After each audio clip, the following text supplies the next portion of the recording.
भगवान महावीर ने 12 प्रकार के तप कहे हैं। प्रथम 6 को उन्होंने बाह्य तप कहा है और अंतिम 6 को अंतस तप कहा है।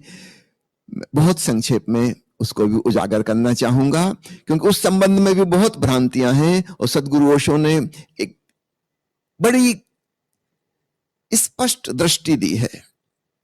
सबसे पहला तो यह समझ लें, तप का अर्थ है वही जो ताप से, ऊष्मा से, अग्नि से, गर्मी से हम लेते हैं।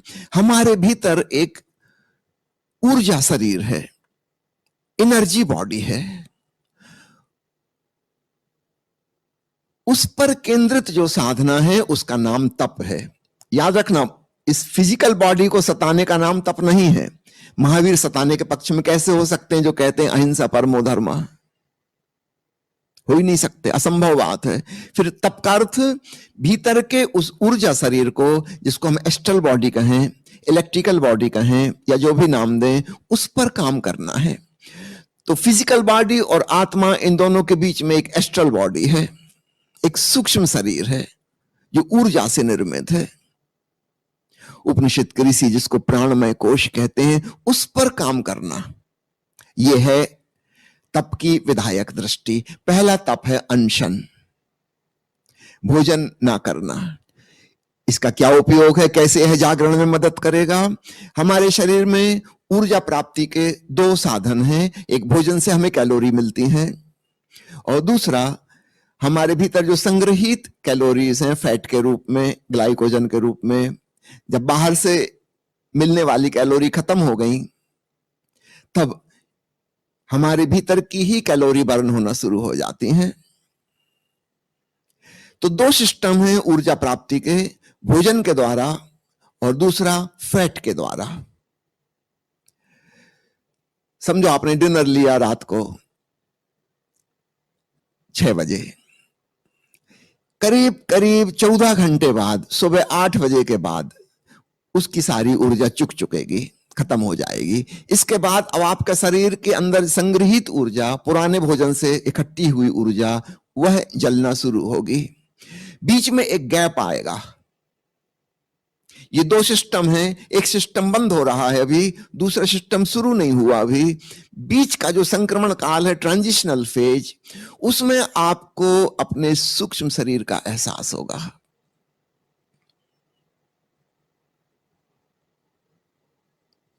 वो थोड़ी देर की बात है, चंद मिनट की बात है। उसका अनुभव करने के लिए अनशन का उपयोग है, उपवास का उपयोग है। दूसरा है उणोदरी। किसी चीज का क्लाइमैक्स आने के पहले ठहर जाना। आप भोजन करने बैठे थे, इसके पहले कि पूरा पेट भर जाए 2 मिनट पहले रुक जाना। और उणोदरी सब चीजों पर लागू होती है। आप एक उपन्यास पढ़ रहे थे, कहानी अपने क्लाइमैक्स पे पहुंच रही थी, आखिरी 4 पेज और बचे हैं जिसमें अब फाइनल दी एंड आएगा, रुक जाना, उणोदरी हो जाएगा। हमारे मन की आदत है किसी चीज को उसकी एक्सट्रीम तक खींचना, अति तक ले जाना, अति से बचना, उसके पहले ही थम जाना। अद्भुत रूप से ऊर्जा का एहसास होगा। याद रखना, मुख्य उद्देश्य क्या है? अपने ऊर्जा शरीर का एहसास। आप करके देखना, बड़ा आसान है ये। तीसरा है वृत्ति संक्षेप। वृत्ति संक्षेप का अर्थ है हमारी इंद्री का जो फंक्शन है, जो काम है, उसको वहीं तक संक्षिप्त कर देना, रोक देना। एक इंद्री दूसरी इंद्री के उसमें इंटरफियर ना करे। अभी हमारा जीवन बड़ा हाच पाच हो गया है, सारी इंद्रियां एक दूसरे में हस्तक्षेप कर रही हैं, इंटरफियर कर रही हैं। जीभ कह रही है कि रसगुल्ला बहुत स्वादिष्ट है, एक और खा लो। ये जीभ का हक नहीं है कहने का, ये पेट बताएगा खाना है कि नहीं खाना है। हाँ, जीभ सिर्फ इतना बता सकती है कि रसगुल्ले का स्वाद कैसा है। वृत्ति संक्षेप, सब इंद्रियां, सब अंग अपने अपने काम करें, तब हमें अपने भीतर ऊर्जा शरीर का एहसास प्रगाढ़ता से होने लगता है। ये इंद्रियों का उलझाव, आपस में जो कॉम्प्लिकेशन हो रहा है, वो समाप्त हो जाता है। हमारा जीवन बड़ा सरल और सिंपल हो जाता है। चौथा तप है रस परित्याग। इसको भी बड़ा गलत समझा गया है। समझा गया है कि पसंद की चीजों को छोड़ दो, जिस चीज में रस आता है उसका त्याग कर दो। नहीं, वस्तु का त्याग नहीं, वो जो भीतर स्वाद की वासना है उसका त्याग। स्थूल वस्तु को त्यागने से कुछ नहीं होता। अगर मेरे भीतर स्वाद की वासना बनी हुई है तो मैं वह स्वादिष्ट वस्तु खाऊं या ना खाऊं, इससे क्या फर्क पड़ता है? मेरे भीतर तो वासना मौजूद है। मैं दिन में नहीं खाऊंगा, रात सपने में खाऊंगा, काल्पनिक भोज करूंगा। तो असली बात बाहर की वस्तु नहीं, भीतर वो जो रुचि है वह समाप्त हो, तब मैं पाऊंगा मेरी ऊर्जा जो उस वासना में लग जाती है, स्वाद की वासना में, वह अपने आप में रुकने लगी, भीतर की ओर लौटने लगी। रस परित्याग के बाद पांचवा है काया क्लेश। इसको बहुत गलत समझा गया है। लोग सोचते हैं कि अपनी काया को कष्ट पहुंचाना, क्लेश पहुंचाना वह तप है। बिल्कुल नहीं, 100% रॉन्ग। और महावीर जैसा व्यक्ति तो कभी कह ही नहीं सकता कि कष्ट पहुंचाओ। काया क्लेश का अर्थ है इस काया में अपने आप ही प्रकृति की तरफ से कुछ ना कुछ कष्ट आते रहते हैं, उन्हें सहजता से स्वीकार लो, बस इतना अर्थ है। हमको इनवाइट नहीं करना है कि आ बैल मुझे मार। वो बैल चारों तरफ घूम ही रहे हैं, वो तो आके मार ही रहे हैं बारी बारी से। बस इतना समझ लो, ये काया है, रोगों का घर है।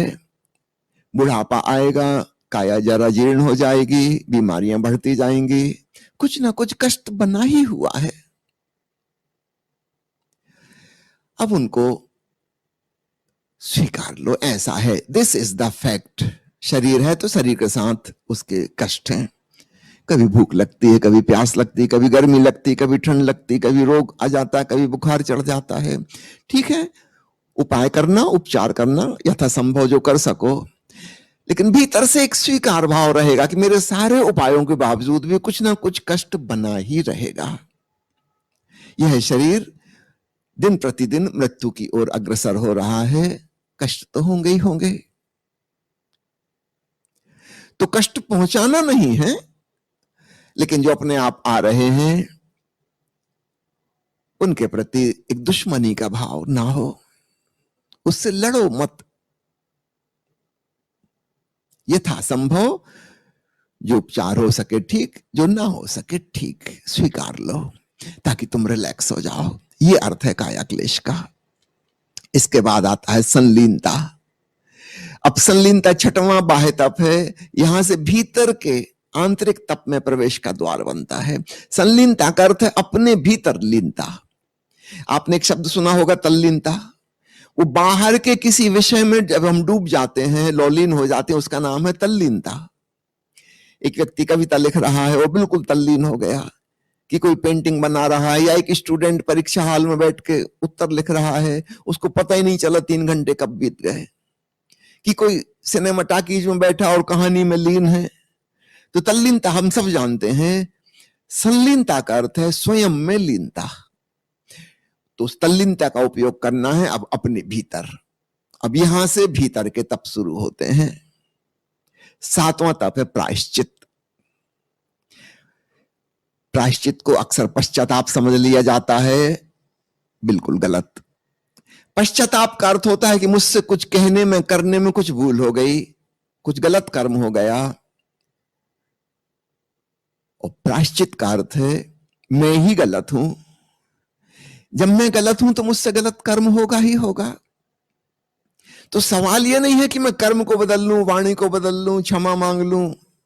ठीक है, क्षमा मांग लेना जो गलती हो गई उसकी, लेकिन असली सवाल यह नहीं है। मैं गलत हूं, मैं भीतर से बेहोश हूं, एक प्रकार की आत्मिक मूर्छा में जी रहा हूं, और जब तक वह मूर्छा न टूटेगी मुझसे गलती ही होगी। एक शराबी आदमी कितना ही व्रत ले, कसम खाए कि अब लड़खड़ाऊंगा नहीं, बिजली के खंभे से नहीं टकराऊंगा, चौराहे पे से मार्ग नहीं भटकूंगा, बिल्कुल सीधा अपने घर पहुंचूंगा, उसकी कसम खाने से क्या होता है? वह शराब पिए हुए है, वो तो टकराएगा, गिरेगा, चोट खाएगा, भटकेगा, सब कुछ होगा। तो असली सवाल ये नहीं कि मुझसे गलती हो गई, अरे आज फिर खम्भे से टकरा गया, अब व्रत ले लिया, अब खम्भे से कभी नहीं टकराऊंगा, खम्भे से क्षमा मांग ली, इससे कुछ भी ना होगा। आप सब भली भांति जानते हैं कितनी बार आपने क्रोध किया है और कितनी बार कसम खाई है कि अब गुस्सा नहीं होऊंगा। क्या हुआ? कुछ परिणाम? कोई परिणाम नहीं, फिर आप गुस्सा हुए। वो आंतरिक मूर्छा, वो जो भीतरी शराब है, उसका नशा तो टूटा ही नहीं, आप तो वही के वही हो। तो प्रायश्चित का अर्थ है कि मैं गलत हूं, तो रूपांतरण कुछ भीतर करना होगा। कर्म वगैरह तो बाहर की चीजें हैं, आचरण बाहर है, जागरण भीतर है। आचरण का परिवर्तन नहीं, जागरण का रूपांतरण करना है। 8वां तप है विनय। ये और सूक्ष्म बात है। विनय का वह अर्थ नहीं जैसा हम समझते हैं कि विनम्रता। ओशो के पास एक व्यक्ति आए, वो कहने लगे मैं बहुत विनम्र हूं और मैं तो आपके चरणों की धूल हूं, मैं तो कुछ भी नहीं। ओशो ने उसकी तरफ देख के हंस के कहा कि कहने की जरूरत नहीं, तुम्हारी शक्ल से ही लग रहा है तुम चरणों की धूल हो, एकदम आग बबूला हो गया हो। आप क्या कहते हैं? ओशो ने कहा मैं कहां कुछ कह रहा हूं, मैं तो तुम्हारी बात को स्वीकार कर रहा हूं कि ठीक, भाई तुम्हारे बारे में तुम्ही को पता होगा, मुझे क्या पता। तुम कह रहे चरणों की धूल हूं, मैंने कहा ठीक, हो गए, लगी रहे हो। वो आदमी बहुत नाराज हो गया। ये ऊपर से तो विनम्रता दिखा रहा है, भीतर से क्या चाहता है कि आप कहो नहीं नहीं नहीं, आप कहां चरणों की धूल, आप बड़े महान हो, देखो कितने विनम्र मृदुभाषी। ये आदमी चालाकी कर रहा है, ये धूर्त आदमी है, विनम्र बिल्कुल नहीं। महावीर जब कहते हैं विनय, तो उनका अर्थ है निरअहंकारिता की भावदशा, इगोलेसनेस। ये बहुत भीतर की बात है, ऊपर से आप कैसा व्यवहार कर रहे हैं उसका सवाल नहीं है। यदि भीतर आपकी ईगो है, आप कुछ भी करो उसमें ईगो ही छलकेगा। कुछ भी करो, आप कितना ही विनम्र बनने की कोशिश करो, कोई आपसे इतना ही कह दे कि आप क्या खाक विनम्र, अरे मैं एक सज्जन को जानता हूं वो आपसे 4 गुने ज्यादा विनम्र हो, आप तो उनके 25% भी नहीं, आपको भारी चोट लग जाएगी, अहंकार तिल मिला जाएगा। आप कहोगे नहीं, नंबर 1 विनम्र मैं ही हूं, मुझसे ज्यादा विनम्र कोई हो ही नहीं सकता। यही तो अहंकार है कि मैं नंबर 1 हूं। क्या फर्क पड़ता तुम कहो कि मैं नंबर 1 का धनी हूं, कि नंबर 1 का राजनीतिज्ञ हूं, कि नंबर 1 का ज्ञानी हूं, कि नंबर 1 का विनम्र हूं।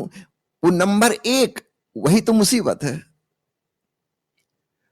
ये विनय नहीं हुआ।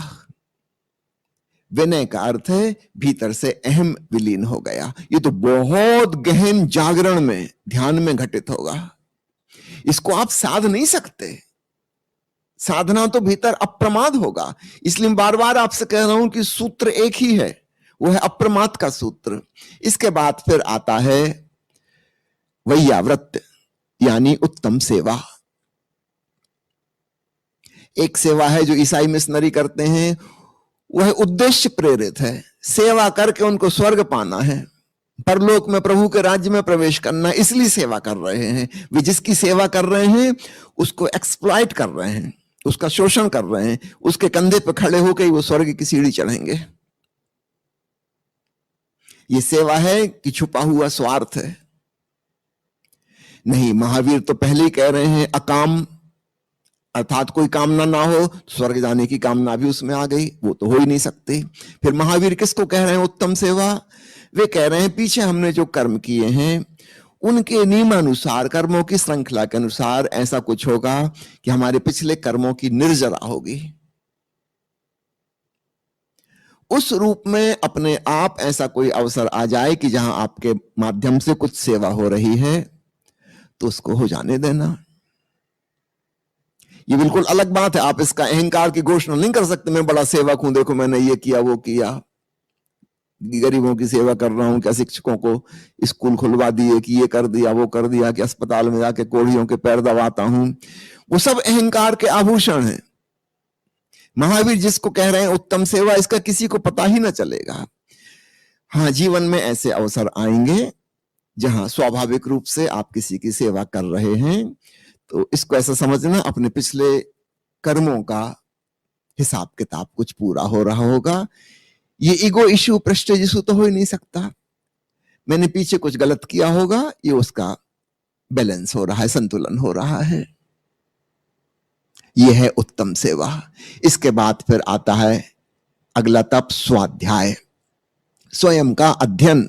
इसको भी बिल्कुल गलत समझा गया है। लोग समझते हैं ग्रंथ का, शास्त्र का अध्ययन स्वाध्याय है।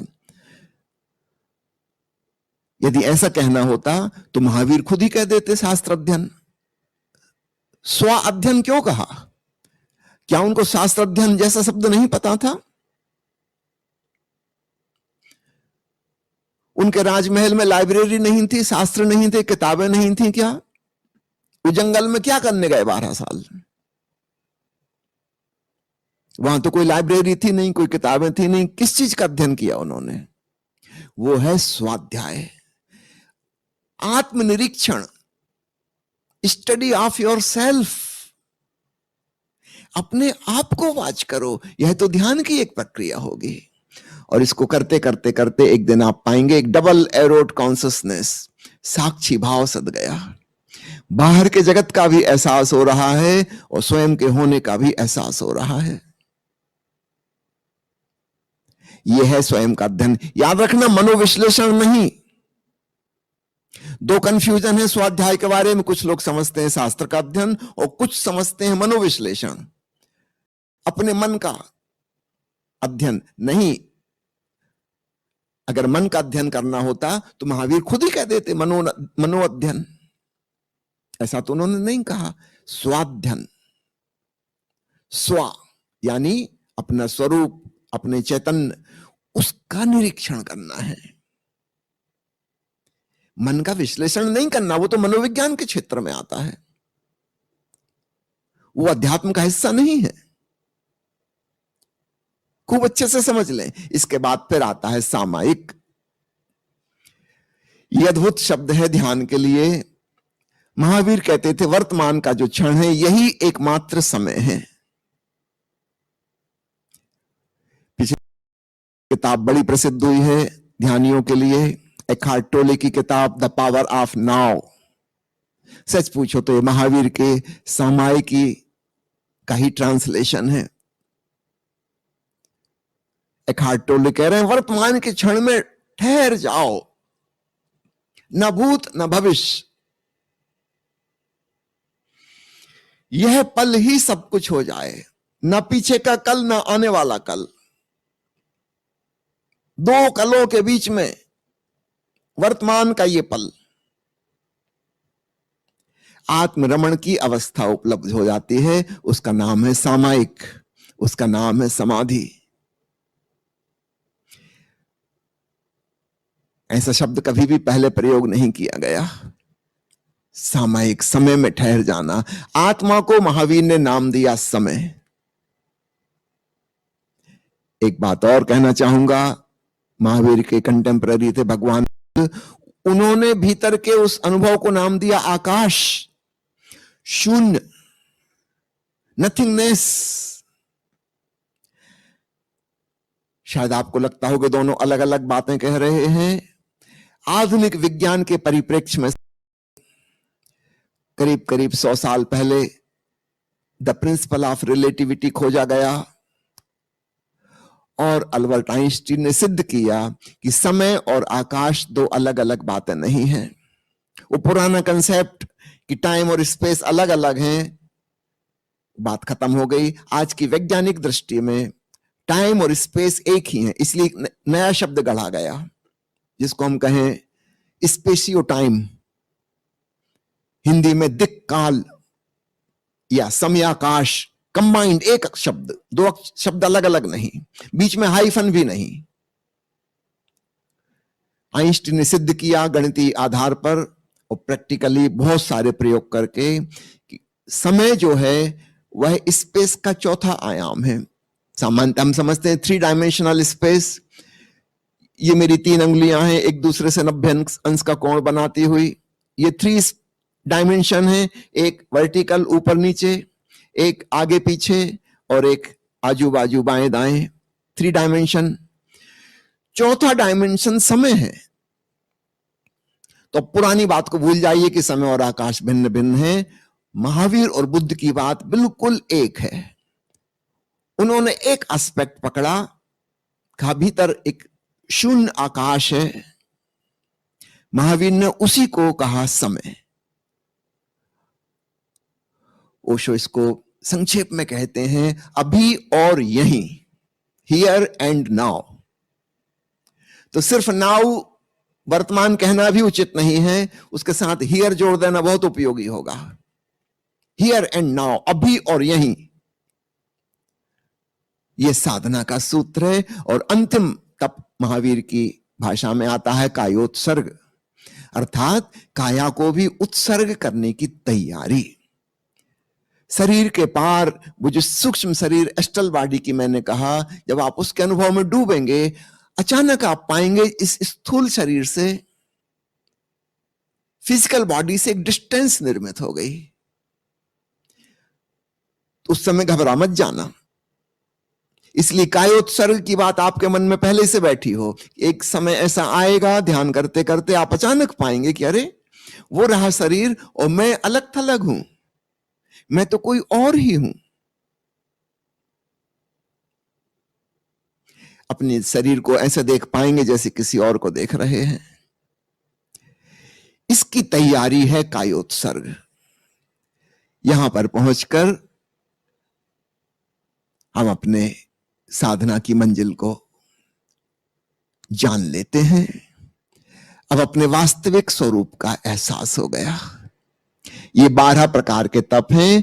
ऐसे समझना जैसे माला में बहुत से घुरिये होते हैं, भीतर एक धागा पिरोया हुआ होता है जो उन सबको बांधे हुए हैं। तो ये 5 व्रत और 12 तप मैंने कहे, इन सब के भीतर जो धागा पिरोया हुआ है वह अप्रमाद का ही है। हर जगह उसी का एप्लीकेशन करना होगा। उसके बिना घुरिया अलग हो जाएगा, माला टूट जाएगी, कुछ मतलब नहीं होगा। हर जगह अप्रमाद को भीतर ले जाना है।